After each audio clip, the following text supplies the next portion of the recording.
Ibu bapak saudara-saudari yang terkasih, selamat pagi. Mari kita awali permenungan kita pagi ini, Selasa 28 April 2020, Pekan Paskah ketiga dengan tanda kemenangan Kristus. Dalam nama Bapa dan Putra dan Roh Kudus. Amin. Tema renungan kita pagi ini adalah Akulah Roti Hidup. Yohanes pasal 6 ayat 30 sampai dengan 35. Satu pertanyaan yang sering kali mengajak kita untuk berpikir adalah, kita makan untuk hidup atau hidup untuk makan? Kalau kita menjawab makan untuk hidup, pasti ada pertanyaan lanjutan. Mengapa banyak orang yang meninggal meskipun setiap hari makan 3 kali? Kalau kita menjawab hidup untuk makan, pasti ada penegasan agak sarkastis yang dalam bahasa orang timur sering mengatakan muka makan, alias pemalas nomor wahid yang kerjanya hanya menunggu jam makan. Namun ini bukan inti yang hendak kita renungkan pada hari ini. Pertanyaan inti hari ini adalah, adakah sepotong roti dapat memberi hidup untuk selamanya? Yesus hari ini berdebat dengan orang banyak di Kapernaum tentang roti dan mana. Kata orang banyak kepada Yesus, nenek moyang kami telah makan mana di padang gurun. Seperti ada tertulis, mereka diberinya makan roti dari surga.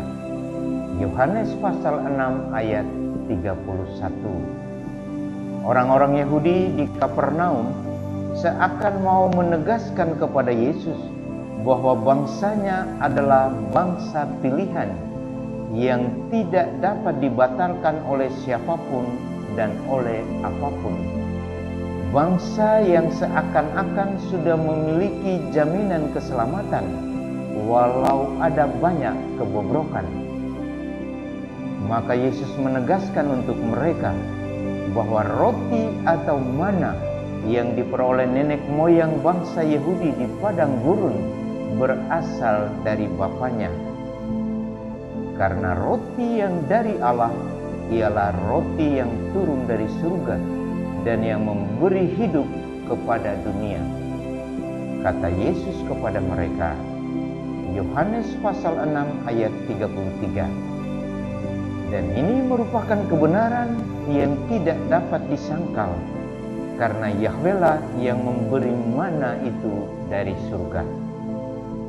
Konsep surga yang keliru akan membuat kita arogan dan tidak mampu memahami secara teologis tentang surga. Orang banyak yang berdebat dengan Yesus berpikir, tentu sesuai dengan ajaran agamanya, bahwa mereka sudah dengan sendirinya selamat. Karena mereka adalah bangsa terpilih yang oleh Yahweh telah ditetapkan untuk menerima anugerah hidup kekal. Kesadaran yang demikian membuat mereka yakin bahwa apapun yang mereka lakukan di dunia ini, baik itu kebaikan maupun kejahatan, tidak akan menjadi jaminan bagi keselamatan kekal, karena mereka telah selamat sebagai sebuah bangsa yang terpilih. Bagi kita orang Kristen, Yesus adalah jaminan keselamatan kita. Dan dalam Yesus yang merupakan jaminan keselamatan ini, ada banyak pengorbanan. Kita harus mampu menjadi roti bagi sesama. Kita harus mampu menjadi sumber hidup bagi orang lain. Artinya, mampu membuat orang lain merasa nyaman dan bahagia dalam hidupnya, siapapun dia. Karena itu, Yesus dengan tegas mengatakan, Akulah roti hidup. Barang siapa datang kepadaku, ia tidak akan lapar lagi. Dan barang siapa percaya kepadaku, ia tidak akan haus. Yohanes pasal 6 ayat 35. Yesus membuka mata hati mereka untuk melihat sebuah sisi lain dari warta tentang hadirnya seorang Mesias yang membawa pembebasan atau keselamatan. Namun apa dan bagaimanapun cara Yesus menyadarkan bangsanya, mereka belum juga percaya. Karena saat konsep tentang keselamatan yang picik telah berkata dalam hati, sesuatu yang baru hanyalah sebuah sandungan.